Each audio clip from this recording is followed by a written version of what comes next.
मेरे पास 267 या 300 almost rupees थे। मैंने बोला रनिंग में लगता क्या है, एक शूज, एक शॉर्ट्स, एक टी शर्ट और शॉर्ट्स तो है अपने पास, जूते की आवश्यकता है। पापा चाय की दुकान चलाते थे तो उनसे मांग नहीं सकते थे। मांगते वक्त भी शर्म आ जाती थी कि पापा दिन भर सुबह से लेकर रात तक मेहनत कर रहे हैं और मैं उनसे जूते मांग लूँ। मैंने फर्स्ट इवेंट में पार्टिसिपेट किया था सोलांग स्काई अल्ट्रा मैराथन। वो बड़ी मुश्किल से पूरी की थी मैंने। 12 घंटे में 60 किलोमीटर दौड़ा था और आज मेरे को 60 किलोमीटर दौड़ने में 5 घंटे भी नहीं लगते।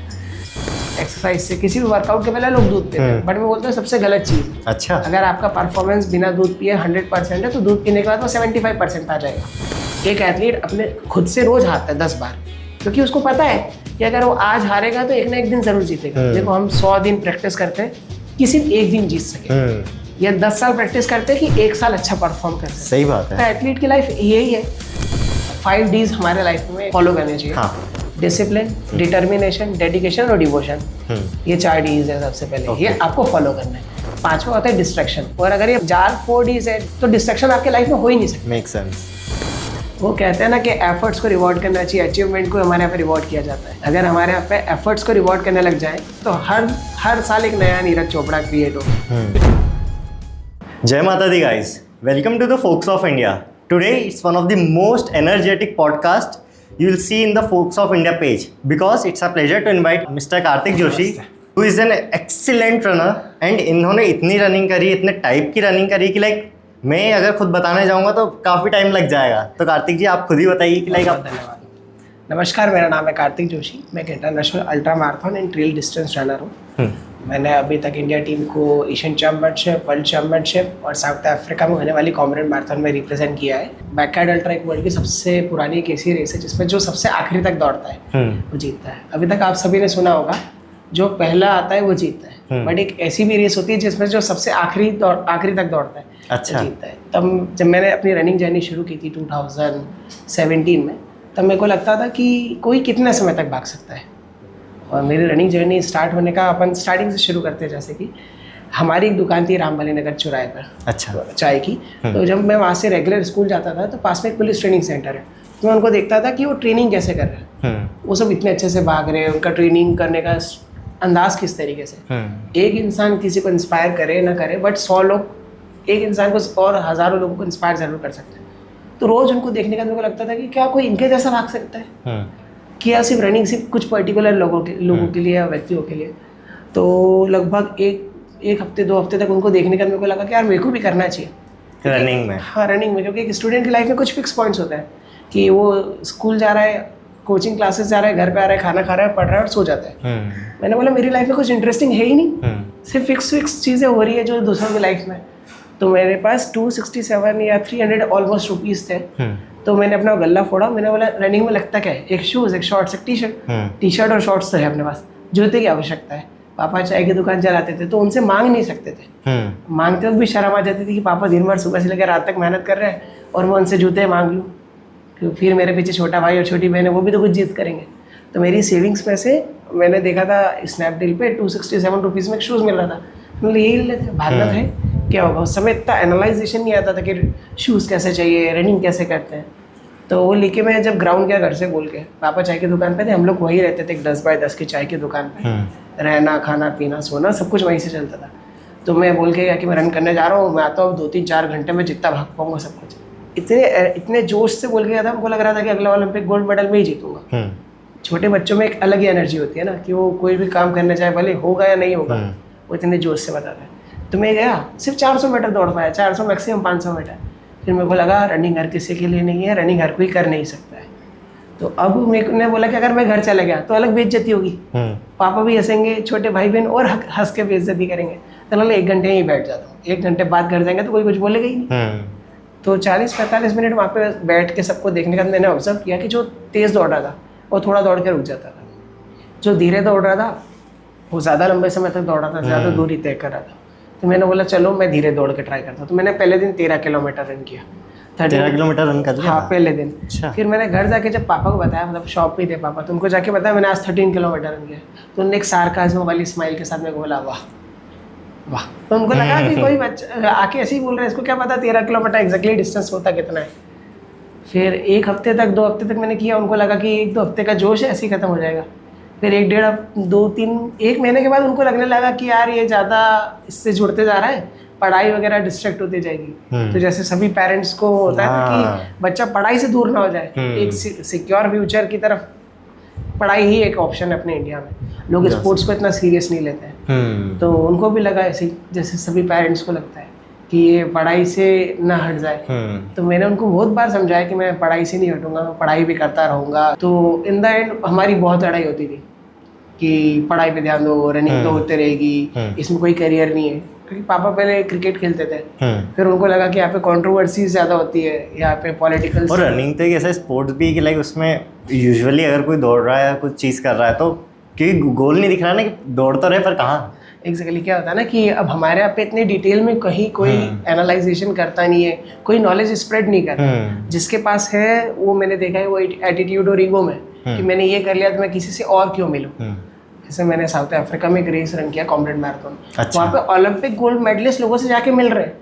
ओके। केन्या में आप देखोगे तो वहाँ पे जो बड़े बड़े एथलीट्स हैं वो लोगों से जाके मिलते हैं। आप उनके पास जाओगे तो इतने अच्छे से आपको ग्रीट करेंगे, आपको समझाएंगे कि आप और क्या सुधार सकते हो, अपने लाइफ के कुछ गोल्डन रूल्स आपको साथ शेयर करेंगे कि रनिंग और कैसे की जा सकती है, कैसे सुधारा जा सकता है। बट इंडिया में मैंने देखा कि लोग अगर आपने कुछ किया है और आप उनने कुछ किया और आप उनका सीखने जा रहे हो, तो जो चीज़ 1 साल में होनी चाहिए उनके मार्गदर्शन से वो 3 साल में होती है पूरी। सो मैं पिछले 7 साल से मैंने रनिंग सराउंडिंग एग्जैक्टली क्या होता है ना, वो नहीं ये लोग ये सोचते हैं आज की तारीख में ये मेरे से आगे ना निकल जाए। सिर्फ एक पेरेंट्स ही होते हैं और मैं सोचता हूँ असल में पिता ही होते हैं जो सोचते हैं हमारा बच्चा हमसे आगे निकल जाए। तो मैं जब मैंने को 1 साल लगभग मेरे को रनिंग करते करते हो गया था, जैसे तैसे लड़ते झगड़ते घर वालों को समझाते हुए। फिर 1 साल बाद मैंने इंदौर मैराथन होती एक, उसमें उस समय 21 किलोमीटर का रन होता था। तो मैंने पापा को समझाया कि मेरे को 21 किलोमीटर दौड़ना है। तो उन्होंने मेरे से फिर वही क्वेश्चन किया, तुमको पता है 21 किलोमीटर कितना होता है? तो मैंने उन्हें समझाया कि 21 किलोमीटर कितना होता है मुझे पता है, मैं दौड़ लूँगा। उस दिन के बाद उन्होंने 10 दिन तक मेरे को ऑब्जर्व किया कि दौड़ पाएगा भी कि नहीं। तो उनको लगा कि यार कुछ क्या कर सकते हैं, कहीं थक गया तो क्या होगा। तो उन्होंने उस दिन हमारी शॉप क्लोज रखी, जो सुबह 5 बजे से खुलती थी, रात को 11 बजे तक चलती थी। उस दिन पूरी उन्होंने क्लोज रखी। बोले जो लॉस होगा बियर कर लिया जाएगा, बट इसके साथ देखना है करता क्या है। तो स्टॉप्स होते हैं हॉटस्पॉट्स जहाँ पे से पूरी मैराथन होके निकलेगी, जैसे पलासिया, राजवाड़ा, रीगल स्क्वायर। तो उन्होंने एक ऐसा स्पॉट देखा है जहाँ पे आधा डिस्टेंस पूरा हो जाता है, विजयनगर। तो एक वहाँ पे 11-12 किलोमीटर समथिंग पूरा हो रहा था, तो वो वहाँ पे खड़े हो गए, बट मैं उन्हें दिखा ही नहीं। रन शुरू हुई, उन्होंने मेरे को स्टार्ट पॉइंट पे छोड़ा और मैं उनको पूरे रास्ते नहीं दिखा। तो वो घर पहुँच गए। अब उनको लगा मैं घर पहुँच गया हूँ, थक गया हूँ ऑटो में बैठ के। तो फिर मेरा पूरा रन फिनिश हुआ, मैंने 34th पोजीशन पे उस रन को पूरा ख़त्म किया। अच्छा। मेरा एक्सपीरियंस नहीं था कि रेसेस में कैसे रन करते हैं, मेरा फर्स्ट ऑफिशियल रन था, इसके पहले से प्रैक्टिस कर रहे थे। तो मैंने 1 घंटे 32 मिनट में उस रन को पूरा किया था। ये इंडिया के हिसाब से एक आइडियल टाइम था, वो तो उस समय मेरे को पता भी नहीं था। मतलब हमारे यहाँ पे ना हमने एक ऐसे लोगों ने एक ऐसे स्टैंडर्ड टाइम बना लिया है कि आपने इतने में कर लिया तो बहुत कुछ कर लिया।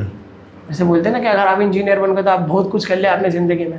ऐसा नहीं है एग्जैक्टली। अगर आप बाहर चले जाओगे केन्या में, इथोपिया में, अमेरिका में, तो वहाँ पे लोग 21 किलोमीटर 1 hour 10 minutes में रन करते हैं और वहाँ का ये स्टैंडर्ड टाइम।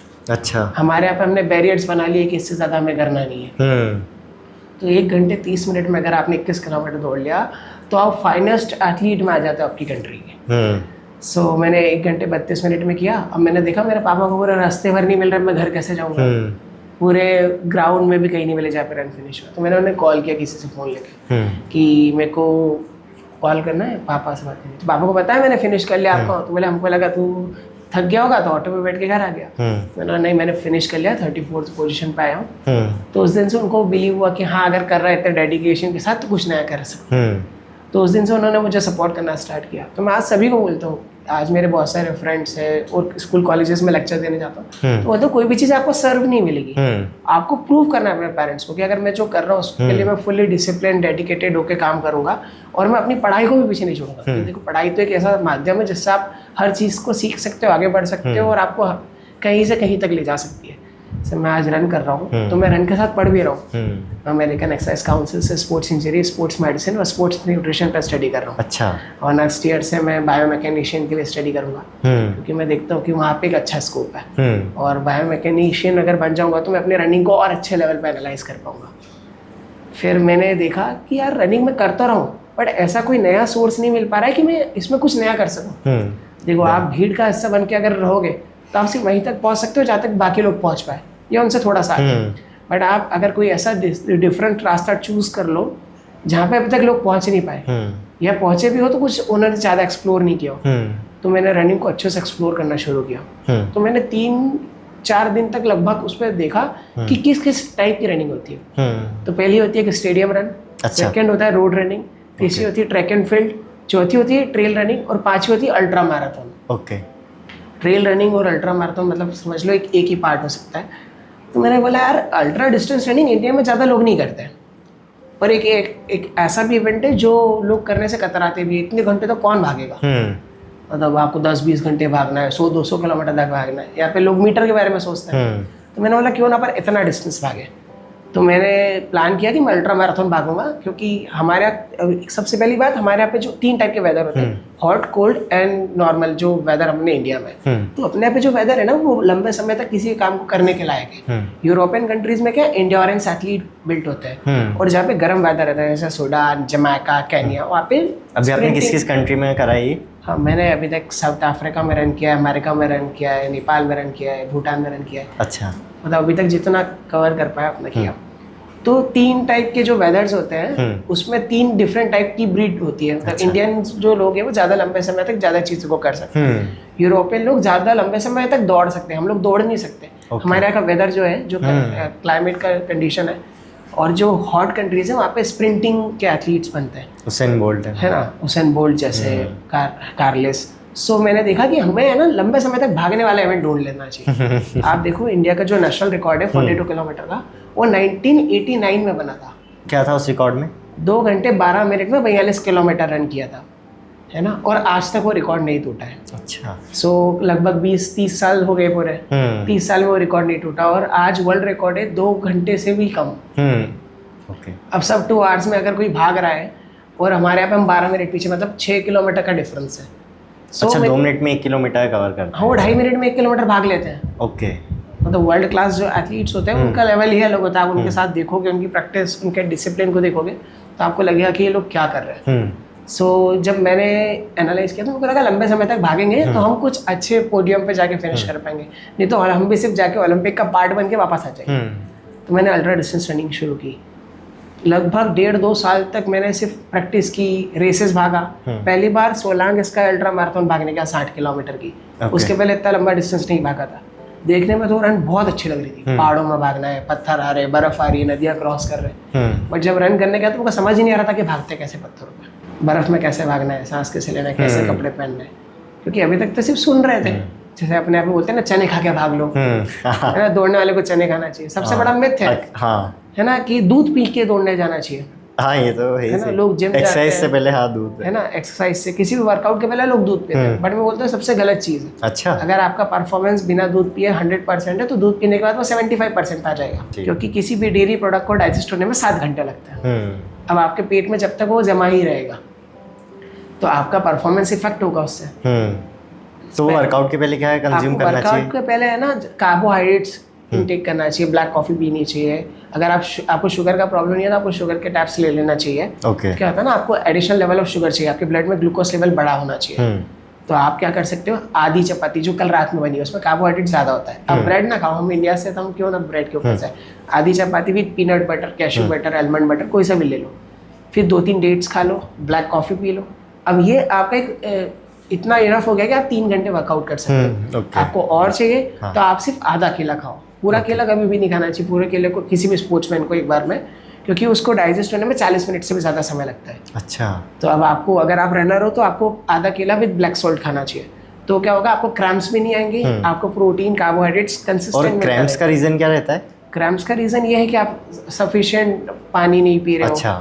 और आप जो पानी पी रहे हो उसका DS लेवल ज़्यादा हो। जैसे हमारे यहाँ पे लोग बोरिंग का पानी ज़्यादा पीते हैं, RO का पीने वाले बहुत कम है।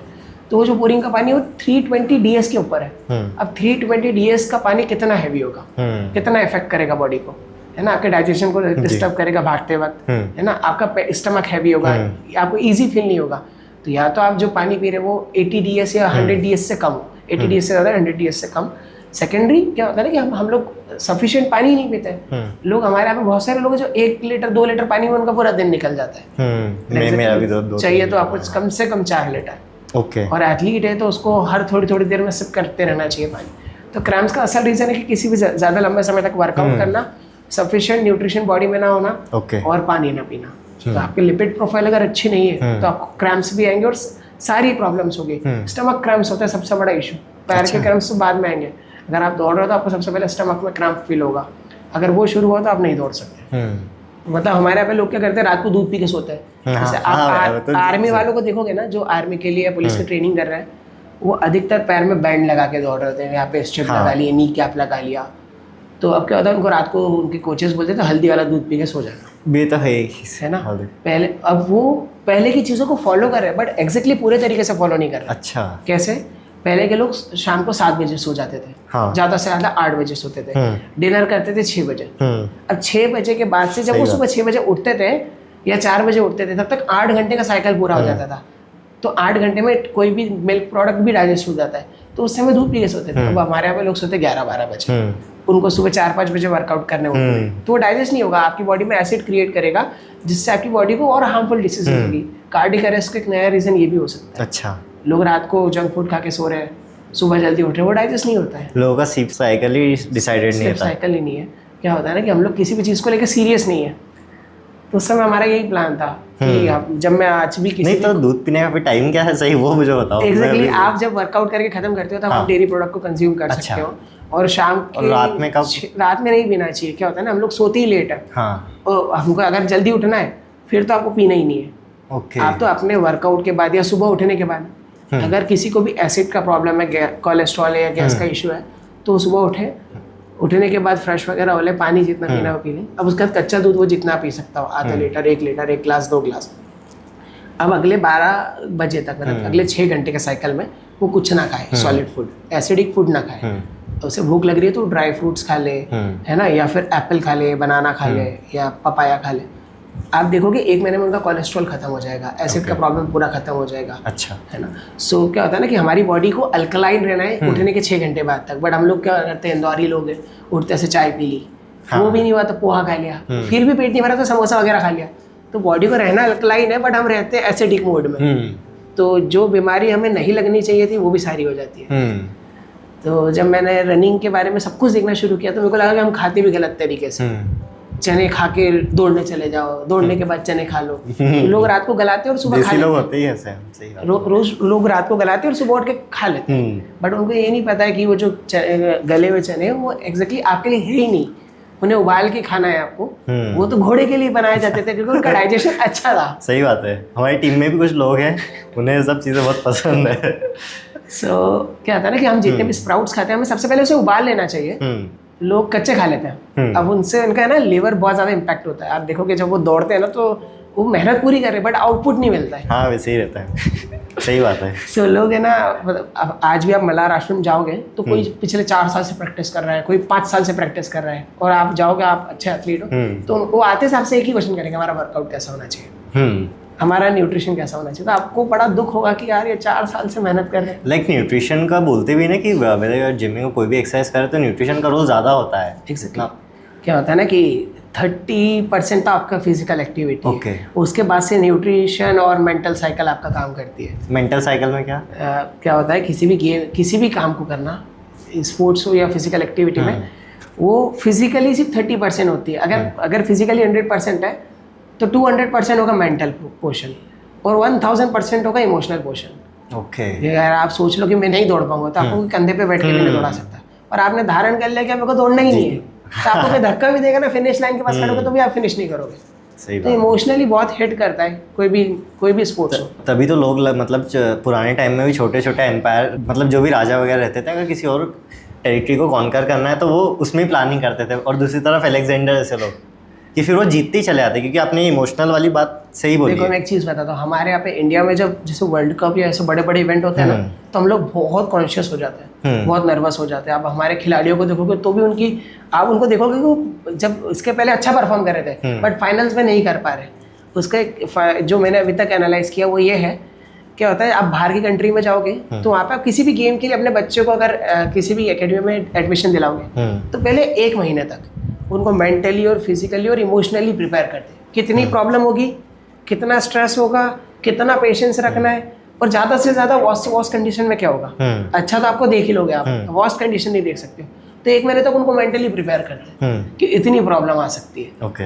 अब उसके बाद उनको बोलते हैं कि अब कल से आना आप अपनी किट वगैरह लेके रनिंग करने, क्रिकेट खेलने, फुटबॉल खेलने। बट हमारे यहाँ पे कहता ना, आप आज किसी एकेडमी में डाला, कल ही बोल देंगे जाओ बैट लेके आ जाओ, जाओ बैटिंग करो।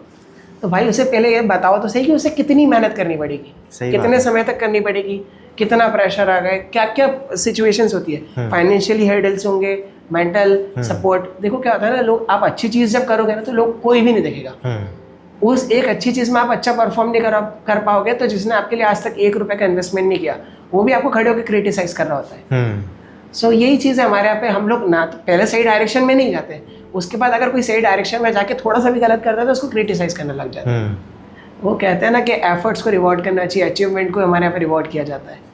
अगर हमारे यहाँ पे एफर्ट्स को रिवॉर्ड करने लग जाए तो हर साल एक नया नीरज चोपड़ा क्रिएट हो। बट हमारे यहाँ पे क्या होता है, जिसने ओलंपिक जीता है उसको और सपोर्ट करते हैं, और ज़्यादा सपोर्ट करते हैं। बट अगर देखो ओलंपिक में क्वालिफाई करने के बाद 2 करोड़ रुपए लगभग दिए जाते हैं 2 साल के लिए कि जाओ ट्रेनिंग करो, विश्व में जहाँ जाके ट्रेनिंग करनी है वहाँ करो।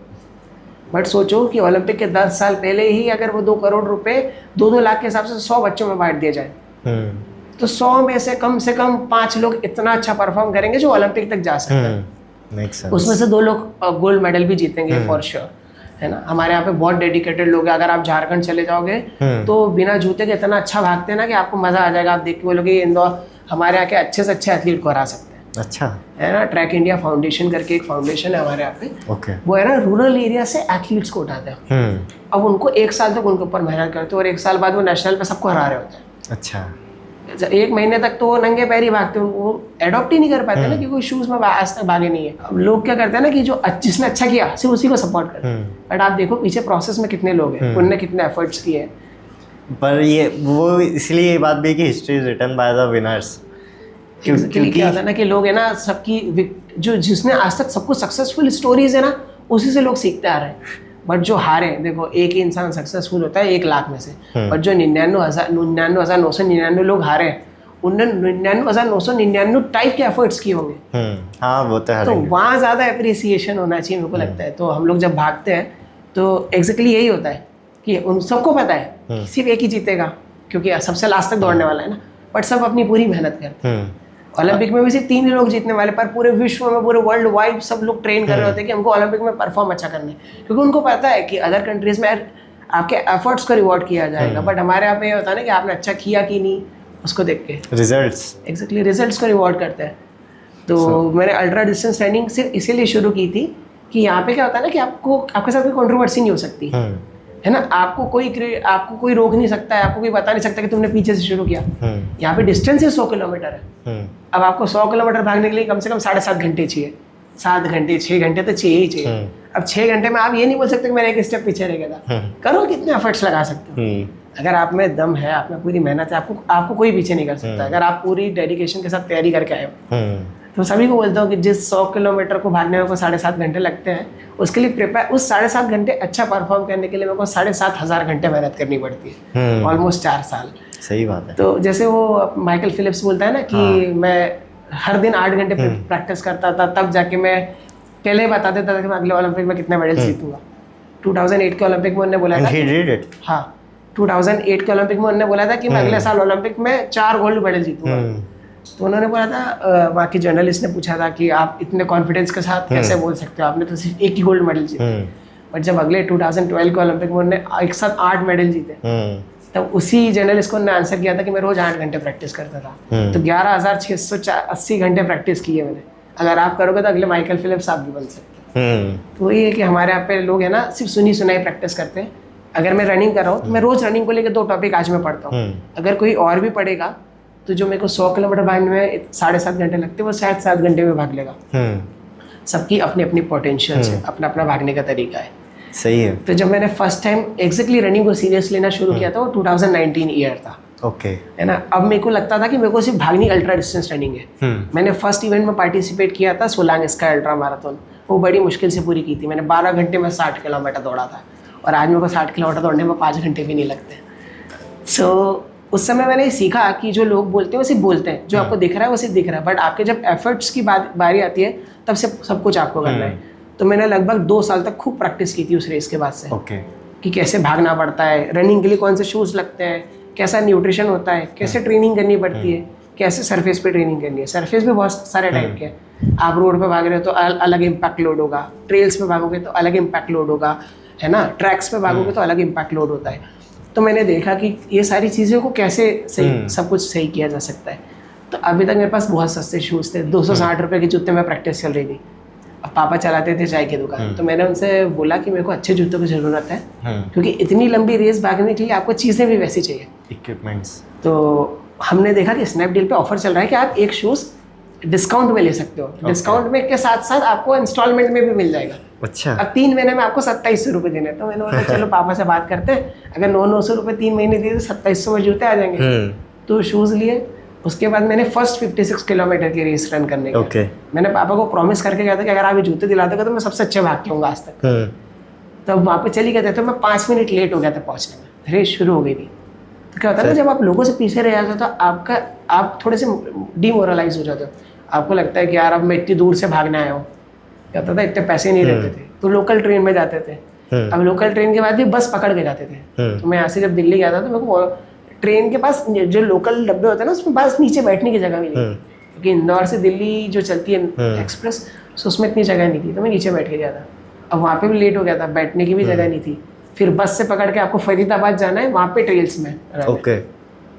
तो मैं 5 मिनट लेट हो गया था स्टार्ट करते वक्त। तो अब मेरे को लग रहा था कि यार मेरे को ज़्यादा भागना पड़ेगा इन सबसे। तो शुरुआत मेरे को लग रहा था, फिर जब मैं बीच में पहुंचा था तो मेरे को लगा मैं इन सबसे 5 मिनट आगे हूँ, क्योंकि मैंने 5 मिनट बाद शुरू किया, क्योंकि जो टाइम है वो मैट क्रॉस करने के बाद शुरू होता है। तो इन सब ने 5 मिनट पहले शुरू किया है। तो अब मेरे को इन सबको हराने के लिए सिर्फ इन सब के बरोबर पहुंचना है, इनसे आगे नहीं जाना है। तो पहले ही लैप में 28 किलोमीटर के 2 राउंड लगा रहे थे, मतलब 14 इन 14 बैक। तो मैंने पहले ही 28 किलोमीटर में सबको पीछे छोड़ दिया था, जितने भी 56 किलोमीटर कैटेगरी में थे। तो क्या होता था, 56 किलोमीटर तो मेरे को भागना था। मैं टारगेट करके गया था कि मैं 6 घंटे में भागूंगा, और मैं 5 घंटे 19 मिनट में मैंने किया। मैं फर्स्ट पोजीशन पे आया, मेरे को 5000 रुपये मिले। मैं शूज़ की पहली इंस्टॉलमेंट एक ही बार में पूरी हो गई थी। पापा को भी लगा कि हाँ अपना लड़का कुछ अच्छा कर सकता है। फिर मैंने प्लान किया, मैंने 56 किलोमीटर दौड़ लिया, 60 किलोमीटर दौड़ लिया। मैंने बोला अब क्या कर सकते हैं, तो मैंने इंदौर से उज्जैन दौड़ने का प्लान किया। मैंने बोला इंदौर में है ना स्वच्छता को लेके बहुत सब कुछ चल रहा है, तो अपन कैसे अपना मतलब दे सकते हैं अपना योगदान। तो मैंने बोला चलो अपन ये करते हैं कि इंदौर से उज्जैन तक दौड़ेंगे, और उसमें लोगों अगर जो लोग अपने को देखते हैं तो अपन बताएंगे कि आपको कचरा नहीं फेंकना है। देखो हम दौड़ते वक्त भी हम कोई ऐसी चीज़ यूज़ नहीं करें जिससे कि हमारा एनवायरनमेंट पॉल्यूटेड हो। तो हमने इंदौर से उज्जैन रन किया। हम हर वीक इंदौर से उज्जैन रन करते थे। पर कार्तिक, ये बहुत इंस्पायरिंग चीज़ है कि लाइक अगर अपन इमेजिन करो कि वी आर डूइंग रेस और हमें इसका पता नहीं, तो आपने उस चीज़ को वहाँ से लेके फर्स्ट टाइम वहाँ पे जाना और मतलब सब चीज़ें सोचना। तो क्योंकि क्या होता है, लोग अपने कंफर्ट जोन से अपने सिटी नहीं छोड़ पाते हैं, सीधी सी बात है। बट अगर उस चीज़ में अगर गए थे तो लाइक क्या चीज़ थी जो तुम्हें ड्राइव कर रही थी उस चीज़ को करने के लिए? सर एग्जैक्टली क्या होता है ना कि पापा चाय की दुकान चला रहे हैं, हाँ, मम्मी उनकी मदद कर रही है।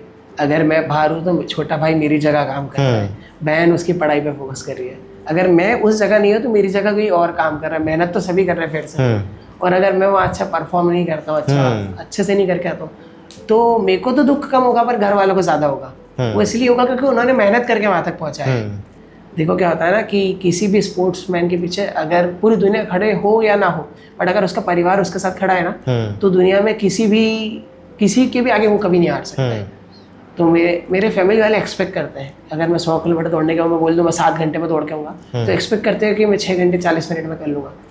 तो मैं कोशिश करता हूँ कि उनकी जो सेक्रीफाइसेस है, मेरे पापा के, मेरी मम्मी के, घंटों तक 14-15 घंटे तक चाय की दुकान पर खड़े रहना, उसको किसी चीज़ को देके पूरा नहीं किया जा सकता, बट उनकी एक्सपेक्टेशन को देके कहीं ना कहीं फुलफिल किया जा सकता है। तो मैं ट्राई करता हूँ उनकी जो एक्सपेक्टेशन है उसके बियॉन्ड अपनी मेहनत को लेके जा सकूँ। 2020 में मैंने फर्स्ट टाइम ट्राई किया कि मैं 200 किलोमीटर भागूंगा। अब तब तक मेरे पास कोई स्पॉन्सर नहीं था। एक रेस भी बीच में छूट गई थी, क्योंकि मेरे को एक वागामोन है केरला में, एर्नाकुलम के पास में, वहाँ पे रन करने जाना था। रजिस्ट्रेशन हो गया था, सब कुछ हो गया था, बस ट्रेन के लिए टिकट खरीदने थे, उसके पैसे नहीं थे। अब मेरे पापा को बोला कि पापा सिर्फ 3000 रुपये को देता, मैं जाके आके सब कुछ कर लूँगा सिर्फ 3000 में। तो उन्होंने बोला 3000 रुपये होते तो मैं तेरे को इतना बोलने भी नहीं देता। तो उस दिन मेरे को दुख बहुत हुआ कि यार मैं नहीं जा पाया, और मेरे पापा की जब शक्ल देखी तो उनके चेहरे पे भी एक मायूसी थी। तो मैंने बोला नहीं पापा को नहीं बोलना है इस चीज़ के लिए।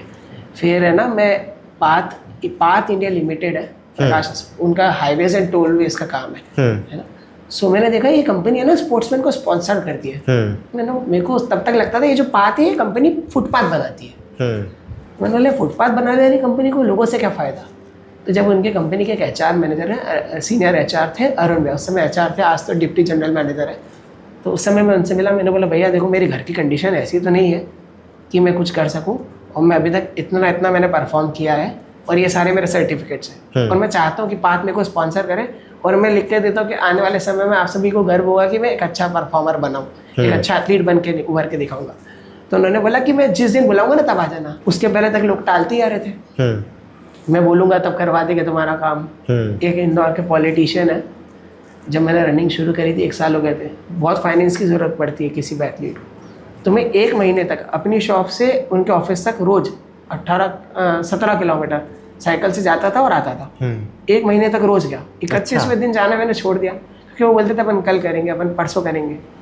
तो उनकी बात सुनने के बाद मेरे को ऐसा लगा कि यार ये जो कंपनी वाले बोले, रेगुलरली जा रहे थे 1 महीने तक रोज़ गए। 31वें दिन से मैंने जाना छोड़ दिया किसी भी पॉलिटिशियन के पास से।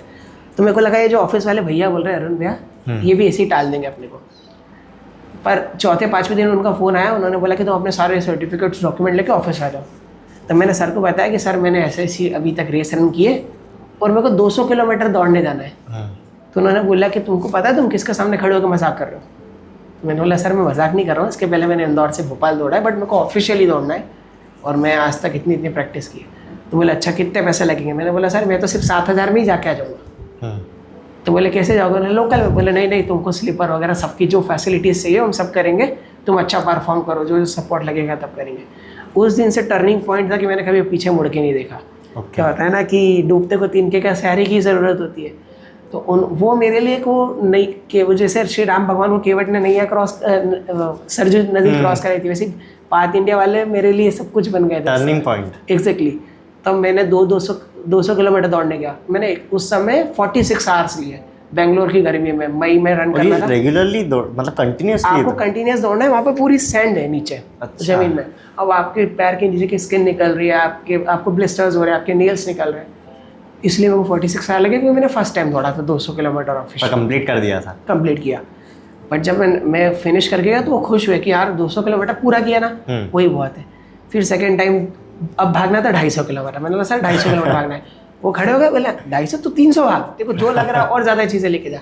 अब मैंने 250 किलोमीटर 41 घंटे में भागा। ओके। और ओवरऑल नया नेशनल रिकॉर्ड भी बनाया, और उस कोर्स पे एक नया रिकॉर्ड, और वर्ल्ड का सबसे यंगेस्ट लड़का था 16 साल का जिसने 250 किलोमीटर दौड़ा था। ओके। सो उनको मैंने बताया कि सर मैंने रन किया है। तो उन्होंने मेरे को 51,000 रुपये दिए। बोले 51,000 रुपये रखो, ये तुम्हारे लिए गिफ्ट है, तुमने इतना सब कुछ किया है। फिर जब मैंने रनिंग शुरू की थी ना, तब मेरे को लगता था कि यार कोई कब तक भाग सकता है।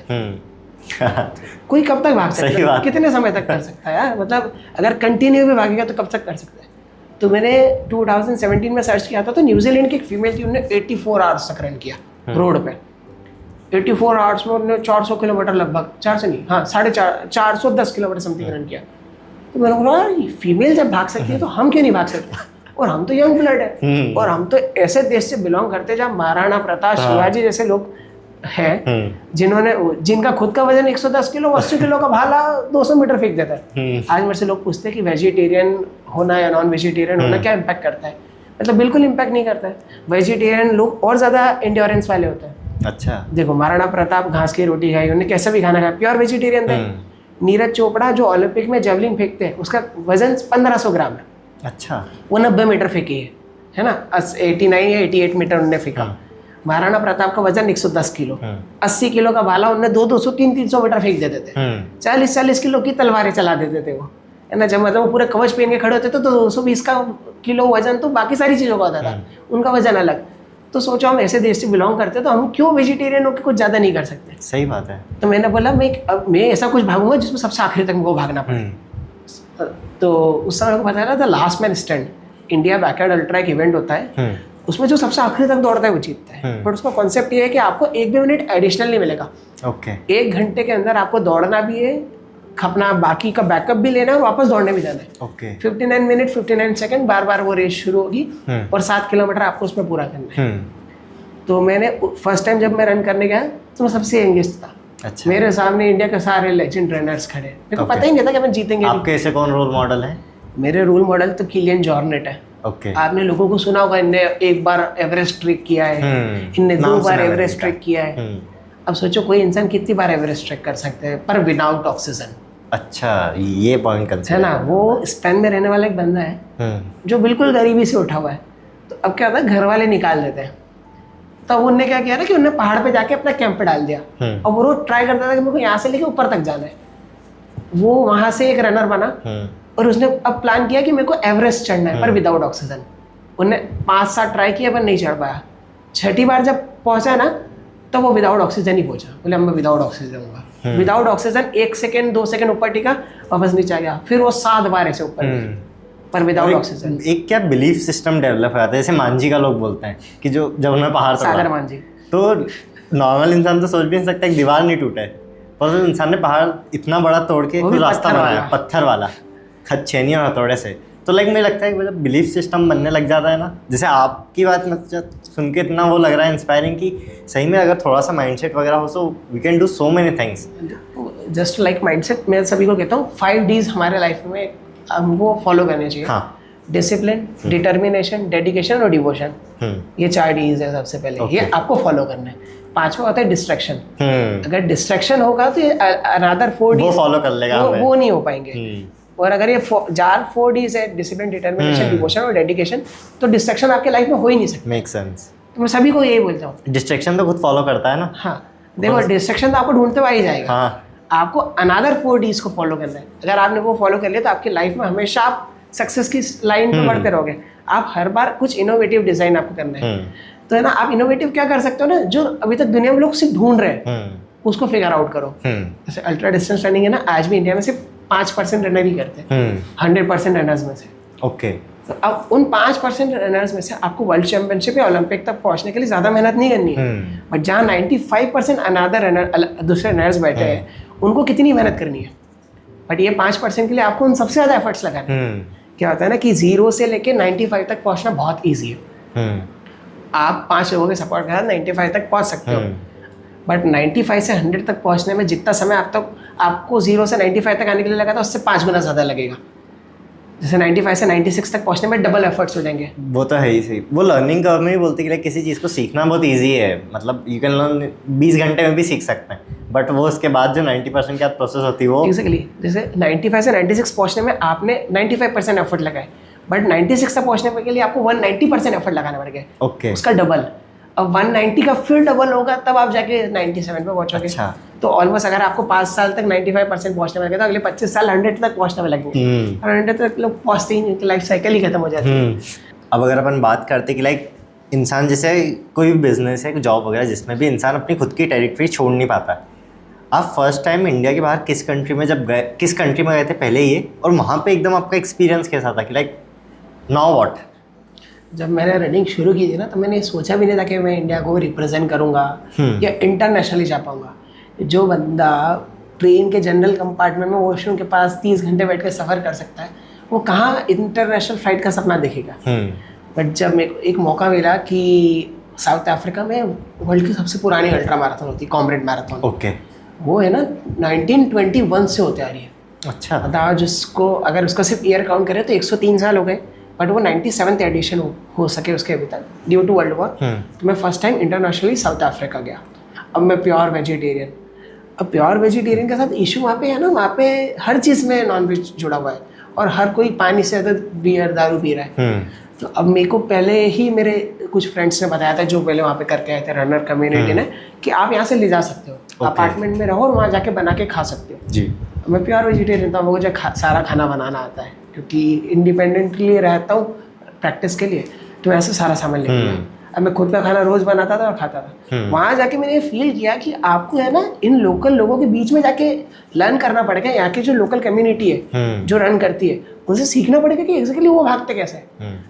तब अभी हमारे यहाँ पे था ना, जब तक इंडिया में, तब तक मैंने ये देखा कि वो उनका जो भागने का तरीका है, हमारा ये मेरे से आगे कैसे दौड़ रहा है, इसको काट दो, वो मेरे से पीछे कैसे दौड़ रहा है, इसके आगे निकल जाओ। बट जब मैं उनके साथ गया ना, तो मैंने देखा कि वो एक साथ भागते हैं। वो एक साथ इसलिए भागते हैं कि कोई पीछे ना रह जाए, सबका जो पेस है वो कंसिस्टेंटली बना रहे। और जो उन सब में टॉप रनर होता है ना, बीच में भाग रहा हो, सबको लेके वो एरो बना के भागते हैं कि हवा का इम्पैक्ट हमारे ऊपर नहीं पड़े। तो जब 90 किलोमीटर की रेस स्टार्ट हुई ना, तो मेरा टारगेट था कि पिछले 97-96 साल से किसी भी इंडियन ने वहाँ पे सिल्वर मेडल नहीं जीता। ओके। अगर आपको वहाँ पे सिल्वर मेडल जीतना है तो आपको 7.5 घंटे में 90 किलोमीटर भागना पड़ता है। तो मेरे को लग रहा था कि मैं भाग लूंगा, कर लूंगा, क्योंकि वो पूरी पहाड़ों में रहती है। अगर आप इंदौर से ओंकारेश्वर गए होंगे तो पूरा रास्ता वैसा ही पहाड़ों जैसा 90 किलोमीटर का। तो मैंने बोला मैं शायद कर लूंगा। तो मैं है ना 21 मिनट से चूक गया था। ओके।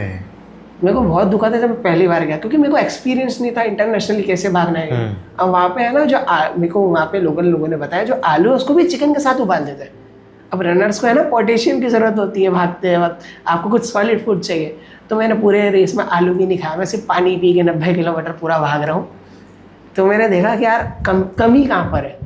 तो मैंने फर्स्ट टाइम है ना सारी चीज़ एनालाइज की। जब मैं भागने गया तो 7 घंटे 51 मिनट में मैंने रन किया, और मैं फिर भी मैं फास्टेस्ट इंडियन रहा था उस रूट पे, उस रेस में। अच्छा, कितने लोगों ने पार्टिसिपेट किया था उस रेस? इंडिया से 400 लोग थे, इंडिया का सबसे बड़ा कॉन्टिजेंट था, और पूरे वर्ल्ड वाइड 22,000 लोगों ने पार्टिसिपेट किया था। अच्छा। 397th पोजीशन थी उस समय मेरी उस रेस में, और 90 किलोमीटर भागना था। तो मेरा पहला एक्सपीरियंस था कि इंटरनेशनली जाके आपको क्या क्या बैरियर्स मिलते हैं।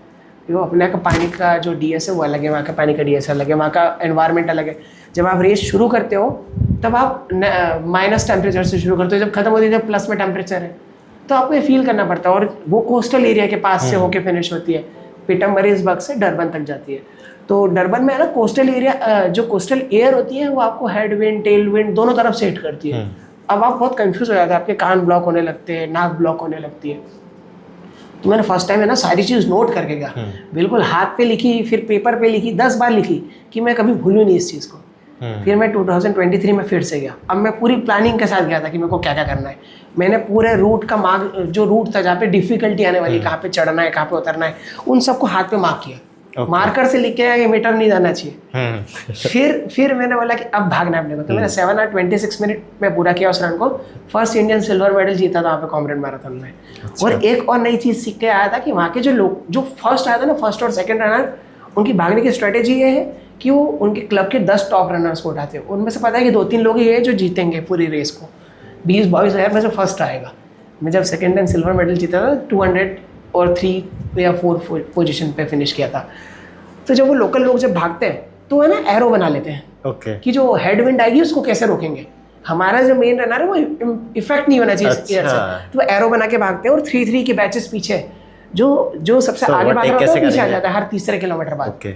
तो जो एयर जो फ्लो है, विंड फ्लो, उसको टेक ओवर, जैसे बर्ड वगैरह भी करते हैं। एग्जैक्टली, जैसे बर्ड उड़ती है ना वैसे ही वो उड़ते हैं। जो सबसे छोटे रहते हैं वो बीच में रहते हैं। तो इनका जो सबसे मेन एथलीट है वो आगे भागता है, वो 60 या 70 किलोमीटर तक उनके बीच में भागता है। उसके बाद वो कहाँ गायब होता है किसी को भी नहीं पता है। अच्छा। कैसे निकलते इतनी स्पीड से, क्योंकि उनका तो जो एनर्जी का लेवल है उसको वो कंप्रेस करते जा रहे हैं ना, बचाते जा रहे हैं, कन्वर्ट्स कर रहे हैं।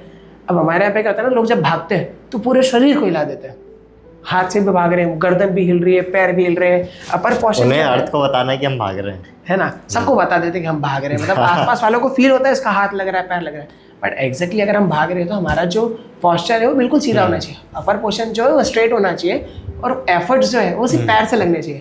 बट लोगों की किसी की गर्दन हिल रही है, किसी का शोल्डर हिल रहा है, सब कुछ हिल रहा होता है। तो मैं जब दौड़ रहा होता हूँ और कोई मेरे आगे पीछे दौड़ रहा था, मैं बोलता हूँ अपर पोर्शन को थोड़ा स्टेबल रखो, एफर्ट परसेंटेज कम हो जाएंगे, मेहनत ज़्यादा करोगे तो ज़्यादा डिस्टेंस ज़्यादा स्पीड के साथ तय कर पाओगे। तो ये सारी चीज़ें मैंने वहाँ जाके सीखी। क्या होता है ना कि आप कुछ एक झुंड में रहोगे तो वहाँ तक आप सबके अगर बेस्ट हो, जैसे आप कहते हैं ना, अगर आप आपकी क्लास में सबसे अच्छे हो तो उस क्लास को छोड़ दो क्योंकि वो आपके लिए नहीं है। तो मेरे को यही लगा कि यहाँ पे जब मैं जितने भी लोगों के साथ भाग रहा हूँ, इन सब में अगर मैं अच्छा कर रहा हूँ तो मैं इन सब के साथ का हूँ ही नहीं। मैं वैसे भी अकेले प्रैक्टिस करता हूँ, बट कंपटीशन में तो क्या आपको इंडियन पीपल्स के साथ ही भागना है। और इंदौर में तो अब कोई है ही नहीं इतना फास्ट भागने वाला। लोगों को ये लगता है कि ये जो अल्ट्रा डिस्टेंस रनिंग है, जितने इतना लंबे दूरी तक भागते हैं, ये बुजुर्गों के लिए जिनकी उम्र हो जाती है, जो ज़्यादा तेज नहीं दौड़ सकते, तो उनके लिए। हमारे कैमरामैन भी एक्साइटेड हो रहे थे ये रेस को सुनकर। सो है ना, अल्ट्रा डिस्टेंस रनिंग एक ये फॉर्मूला है। मतलब अगर मेरे हिसाब से देखें तो उसमें आपको तेज भी दौड़ना है और ज़्यादा दूरी भी तय करनी है। बट लोगों ने उसको ये बना दिया कि आपको धीरे दौड़ना है, भागना है सिर्फ। अगर आपने भाग लिया तो आपको एक फेदर मिल जाएगा कि आप अल्ट्रा रनर हो। सही बात है। सो लाइक अब आप जब फॉरेन में गए थे तो आपको कुछ सबसे चैलेंजिंग, एक तो फूड वगैरह वाला पार्ट समझ में आया, उसके अलावा सबसे ज़्यादा चैलेंजिंग चीज़ आपको क्या लगी कि लाइक कि अब लग रहा था कि अब बस अपने देश लौट चले? अरे पता है, जो फॉरेनर एथलीट्स होते हैं ना, वो इतने कॉन्फिडेंट होते हैं ना, एग्जैक्टली वो ट्रेनिंग ही वैसे करते हैं। उनको पता है कि हमारा लेवल कितना है, उस लेवल के बियॉन्ड कैसे जाना है, वो उसके लिए ट्रेनिंग करके आते हैं। उनका जो क्रू मेंबर होते हैं, उनकी जो टीम प्लानर होते हैं, उनके जो कोचेस होते हैं, वो इतनी स्ट्रेटेजी के साथ आते हैं, 20-20, 30-30 पेजेस का प्लान लेके आते हैं। ओके, है ना। सो उनको पता होता है कि हमें किस वॉस कंडीशन पे क्या करना है ना। सो मैंने उनको ये देखा कि उनकी स्ट्रैटेजीज इतनी अच्छी होती है कि कोई कितना भी अच्छा, अगर आप वर्ल्ड चैंपियन हो ना, तो आपको डिमोरलाइज करके पीछे कर देंगे। ओके, है ना, उसको वो इतना सपोर्ट करेंगे। उनके इक्विपमेंट्स देख लो आप इंडिया से अगर बाहर चले अगर फॉरेनर एथलीट्स के इक्विपमेंट्स देख लो, तो भी आपको लग जाएगा मैं इससे कैसे जीतूंगा। वो आपके मेंटली प्ले करते हैं। सही बात है, आपके पास पिस्तौल है, सामने वाला AK-47 लेके बैठा है। तो क्या होता है, एक बैकहैंड अल्ट्रा जिसमें जब दौड़ते हैं ना, तो क्या होता है ना, वो मेंटल गेम है पूरा। अगर आपको किसी को हराना तो आप फिजिकली नहीं हरा सकते। इंडिया में तो हरा ही नहीं सकते हो। क्या होता है ना, किसी को कभी भी अपनी माँ की याद आ जाती, फटाक से खड़ा हो जाता है, जैसे वो गदर पिक्चर में करता है, धरती मेरी माँ है करके। So, इंडिया में लोगों में इमोशन है ना, उस इमोशन से वो कुछ भी कर सकते किसी भी हद तक। तो बैकहैंड अल्ट्रा में क्या होता था ना कि जब हम भागते थे तो मेरे सामने सारे सीनियर रनर्स थे, तो मैं स्ट्रेटेजी बना के दिया था कि अगर आपको किसी को हराना है तो उसको डिमोरलाइज करके हराओ। अच्छा, उसको मानसिक रूप से हरा दो, फिजिकली वो खुद ही हार जाएगा। तो मैं क्या करता था, इन सब के पीछे से भागता था। ये सब आगे निकल जाते थे, खूब मेहनत करते थे, कंटिन्यूस भाग रहे हैं, मैं पीछे से आता था, तो बिल्कुल तेज दौड़ के ओवरटेक करके फिर रेस फिनिश कर देता था। है ना, फिर वो आते थे, फिर मेरे सामने आते थे 30 घंटे बाद थके हुए, फिर मैं हंस देता था उनके मुंह पे। तब उनको लगता था यार हमको इतनी तकलीफ हो रही है, हंस कैसा रहा है। एक और ये चीज़ कार्तिक आपकी नोटिस करने वाली भी कि लाइक मैंने जब भी आपके वीडियोस देखे हैं, आपको रनिंग देखा, आपने जो भी इंसिडेंट बताया मुस्कुराते हुए बताया, मतलब चेहरे पे ज़रा से भी शिकन कुछ मतलब कभी सैड नहीं होता। तो इसके लिए मतलब क्या है कि लाइक आपका फेस बहुत पॉजिटिव ही लगा मुझे। देखो क्या होता है ना कि लोग है ना, हर नेगेटिव सिचुएशन में खुद को और नेगेटिवली देखने लगते हैं। वैसे सोचता हूँ जो अभावों में प्रभाव ढूंढ ले व्यक्ति, वही तो इंसान है। जो परेशानियों में भी परेशान है, वही तो जानवर है। है ना, जो अभावों में प्रभाव ढूंढ लेगा वही हमेशा कुछ भी कर सकता है, पूरी दुनिया जीत सकता है। जैसे परशुराम जी को देख लो, वो हर नेगेटिव सिचुएशन में ढूंढते थे कि किसको मारना है, इससे हमारे दुनिया में शांति हो जाएगी। तो वो जाके सबसे पहले वो करके आते थे। तो मैं वो मतलब कि आपको हर वो नेगेटिव सिचुएशन में से पॉजिटिव ढूंढ के लाना है कि नेगेटिव सिचुएशन आई कैसे। सही बात, आप उसको फिगर आउट करो ना। एग्जैक्टली है ना। जब मैं फर्स्ट टाइम बैंगलोर रन करने गया था ना, तो मेरे पास इतने पैसे नहीं थे, पापा चाय की दुकान चलाते थे। तो अब चाय की दुकान चलाते और मैं उनसे बोल दूँ कि मेरा रिजर्वेशन करा दो 1200 रुपये का, तो मेरे को एक चाटा भी मारेंगे, मना भी कर देंगे। मतलब वो दिल दुखा के चाटा मारेंगे मेरे साथ। उनका वो क्या एक इंसान खुद से भी उन्हें वो सिचुएशन में समझ सकता है। एग्जैक्टली, उनका इंटेंशन नहीं है मारने का, दिल से तो वो चाहते कि मैं जाऊँ। तो मैंने बोला चलो अपन चलेंगे, लोकल में ही जाएंगे। तो इंदौर से तो ट्रेन चलती नहीं थी बैंगलोर की, आती थी दिल्ली से बन के और भोपाल होते होते। तो मैं इंदौर से भोपाल गया पहले। अब मैंने बोला लोकल में बैठने ही तो है, 30 घंटे कैसे भी निकाल देंगे किसी से बात करते हुए, कैसे भी करके। तो मैं गया, तो मेरे देखो यार लोग इसमें ट्रेन में बाहर तक लटके हुए हैं लोकल बोगी में। अगर आप स्लीपर में चढ़ गए तो 1200-1500 से पहले छूटोगे नहीं, क्योंकि 250 रुपये का तो चालान है, उसके बाद फिर बेंगलोर तक का टिकट लेगा टीटी अपने से। तो मैंने बोला चलो जैसे जैसे लटक जाओ। तो 1 घंटे में लटका रहा। फिर मेरे को बाथरूम के पास खड़े होने की जगह मिली। तो मैंने बोला यार चलो ये तो मिली, लटके तो नहीं है। फिर मेरे को 3 घंटे बैठने के लिए जगह मिली। तो लगभग 30 घंटे का सफर ऐसे निकला। फिर अगले 6 घंटे बाद मेरी रन थी। तो मैं 6 घंटे बाद जब मैं दौड़ने गया तो मैंने 10 किलोमीटर 38 मिनट में दौड़ा, 38 मिनट्स में। 38 मिनट्स में दौड़ने के बाद मैं 3rd पोजीशन पे आया। उस दिन मैंने फील किया कि अगर मैं स्लीपर में आता, सोते हुए आता, रेस्ट करते हुए आता, तो मैं फर्स्ट आता और मेरे को 10,000 रुपये मिलते। उस दिन मैं 3rd आया, मेरे को 3,000 रुपये मिले। फर्स्ट वाले को 10,000 था, सेकंड वाले को 5,000 और 3rd वाले को 3,000। मैंने बोला चलो कोई बात नहीं, अपना खर्चा निकल गया ना, अपन खुश हो गए, 3rd पोजीशन आ गई, कुछ अचीव किया। उस दिन से मैंने प्लान किया कि मेरे को हर नेगेटिव सिचुएशन को पॉजिटिव में डील करना है। सही बात है। मेरे पापा चाय की दुकान पे खड़े होके मेरे लिए मेहनत कर सकते हैं। जो दुकान सुबह 6 बजे खुलती थी उसको 5 बजे खोल सकते हैं, रात को जो 10 बजे बंद होती थी उसको 11 बजे बंद कर सकते हैं। तो मैं क्यों अपसेट हूँ यार, मुझे इतनी मेहनत करके खुश है, वो मेरे लिए खुश हो रहे हैं, तो मैं हर नेगेटिव सिचुएशन में उदास क्यों हो जाऊँ। अरे मैं हारा हूँ तो मैं कुछ सीखूंगा। देखो failure is not the end, मतलब फेलियर इज द बिगिनिंग, जहाँ आप 10 नए रास्ते ढूंढते हो आगे बढ़ने के। कोई बच्चा अगर 10th में फेल हो गया ना, तो देखो अगर कोई पास हो जाएगा ना तो आगे बढ़ जाएगा, कभी 10th की बुक या 9th की बुक उठा के नहीं देखेगा। बट अगर वो एक बार 10th में फेल हो गया तो वो 4 नए रास्ते ढूंढ जाएगा कि मैं फेल हुआ तो क्या गलती थी, मैंने क्या नहीं पढ़ा, अरे ये जो क्वेश्चन जो मेरे सामने आया था जिसको मैं पढ़ते पढ़ते मैंने छोड़ दिया, वो अगले पिछले 4-5 साल के 10th के सारे पेपर उठा के पढ़ लेगा। तो उन्होंने 4 नए रास्ते ढूंढ लिए। अब शायद उसकी वजह से और ज्यादा इंटेंसली वो आगे बढ़ेगा। तो मैं बोलता हूँ जब आप हारते हो ना तो आप 10 नई चीजें सीखते हो। तो मेरे को रोज मजा आता है, मैं रोज खुद से हारता हूँ। एक एथलीट अपने खुद से रोज हारता है 10 बार, क्योंकि उसको पता है कि अगर वो आज हारेगा तो एक ना एक दिन जरूर जीतेगा। देखो हम 100 दिन प्रैक्टिस करते हैं कि सिर्फ एक दिन जीत सके, या 10 साल प्रैक्टिस करते हैं कि एक साल अच्छा परफॉर्म कर सके। सही बात है। तो एथलीट की लाइफ यही है। मैं अमेरिका जब गया ना तब मेरे को वहाँ पे जाके उनका कल्चर ही बिल्कुल अलग लगा। ओके। पता है उनके जो ट्रेनर्स आते हैं वो 5 दिन पहले से तैयारी शुरू करते हैं। आपको भागना 5 दिन बाद है, वो आज से तैयारी कर रहे हैं कि आपके पैर की मसाज कैसी होगी, आपका बॉडी का स्ट्रक्चर कैसा होगा, आप क्या पहनोगे हर घंटे के हिसाब से। ओके। तो फिर मैंने जब इंडिया, उसके पहले ही मैंने ये बहुत सारी चीज़ें फॉलो पहले इंडिया में की थी। एंड अभी जैसे अमेरिका की बात की तो आपकी फर्स्ट स्पॉन्सरशिप 7,000 की जो आपने बताया था वो थी। हाँ। और आपको सबसे बड़ी स्पॉन्सरशिप अभी तक कौन सी मिली है? सर ऐसा होता है कि वो एक्सपेंसेस के ऊपर है कि कितना खर्चा होगा। तो 2019 में मेरे को पाथ इंडिया लिमिटेड ने स्पॉन्सर किया था। 2022 में अलायंस वेकेशन ने मेरे को मेरे जर्नी का पार्ट बने थे, और 23 में मेरे बने थे ओमेक्स इंडिया लिमिटेड, ओके। जो अपने यहाँ पे सिटी हाँ। ओमेक्स। अलायंस वेकेशन वर्षा मैम का है। इंदौर में जितनी भी साफ सफाई हुई है अभी तक, जितनी भी मशीन चलती है, सब कुछ उनकी है। ओके। सो वो इंटरनेशनल वेस्ट मैनेजमेंट भी उनका है और अलायंस वेकेशन भी उनका है। तो उनको जब मैंने अपनी कंडीशन बताई थी तो उन्होंने बोला तुम करो जितना करना है, जहाँ जाना है वहाँ जाओ। तो उन्होंने अमेरिका का वीज़ा, यूएसए का वीज़ा, साउथ अफ्रीका का वीज़ा, सारे वीज़ा उन्हीं ने ही उनके कंसल्टेंसी में पूरे किए। तो नहीं तो उसके पहले तो मेरे को पता ही नहीं था कि जाते कैसे बाहर। मैं फर्स्ट टाइम फ्लाइट में ही साउथ अफ्रीका के लिए बैठा था।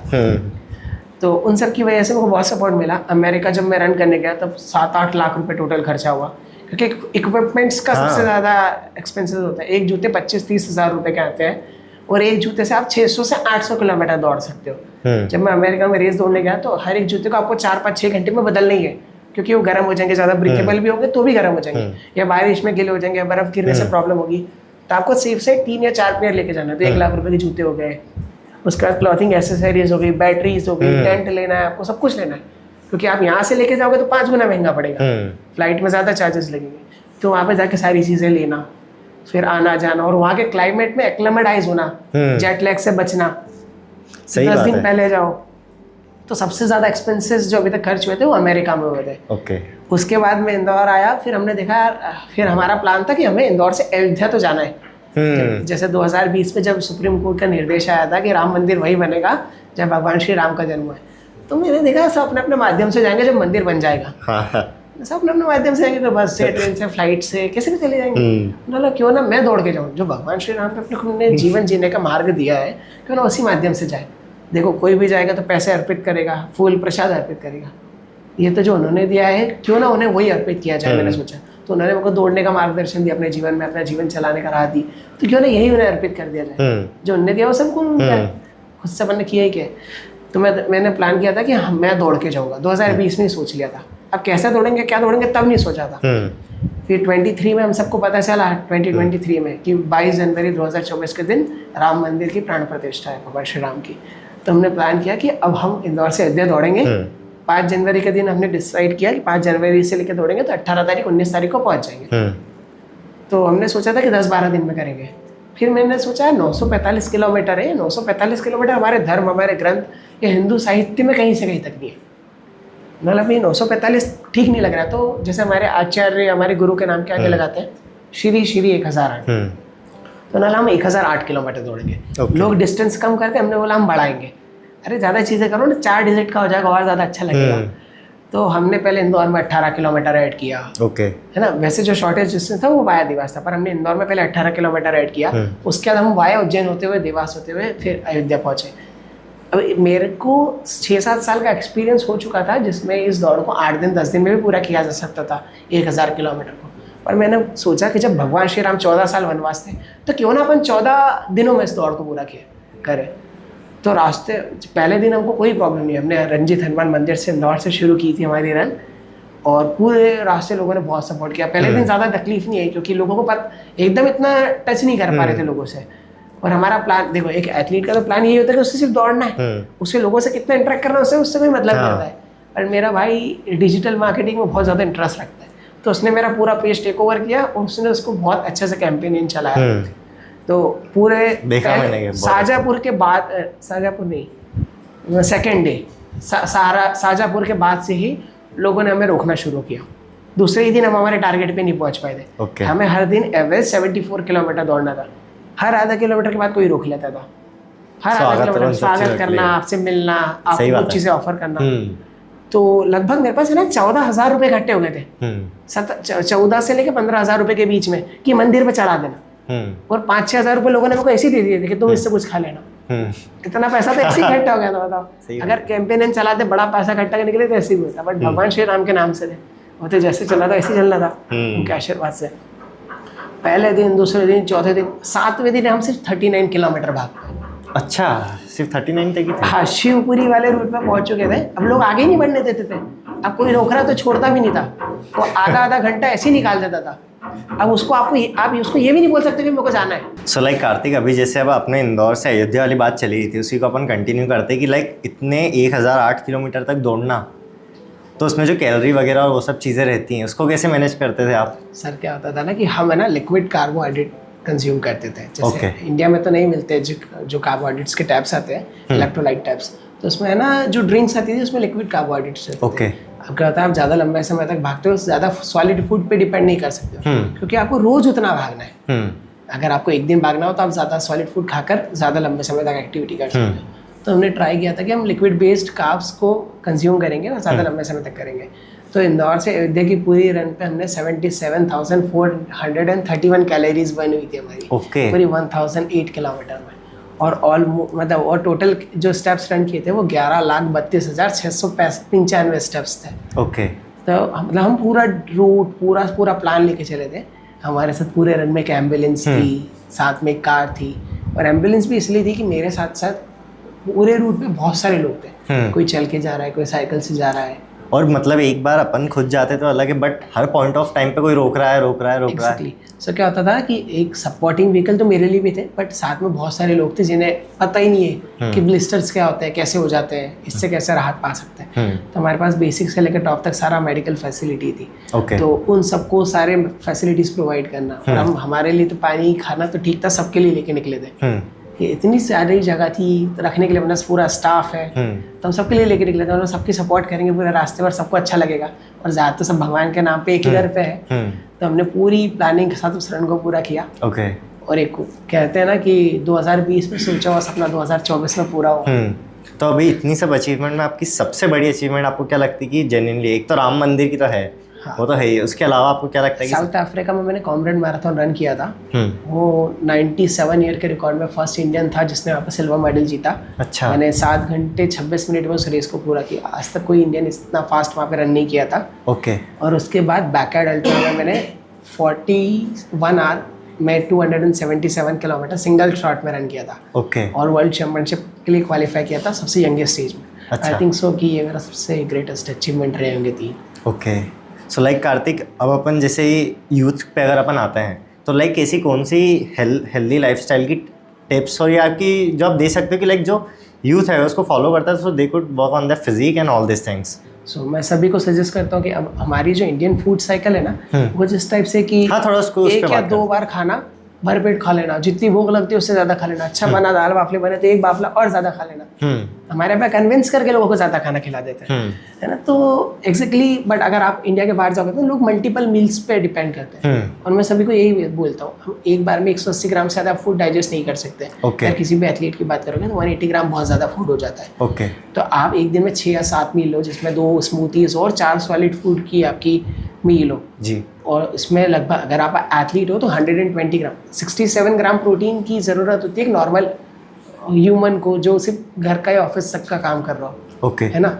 बट अगर आप एक्स्ट्राऑर्डिनरी वर्क कर रहे हो, आप एथलीट हो, आप स्विमिंग कर रहे हो, साइकिलिंग, जिमिंग कुछ भी कर रहे हो, तो आपको एडिशनल प्रोटीन की जरूरत है। 1.8 मल्टीप्लाई बाई योर वेट।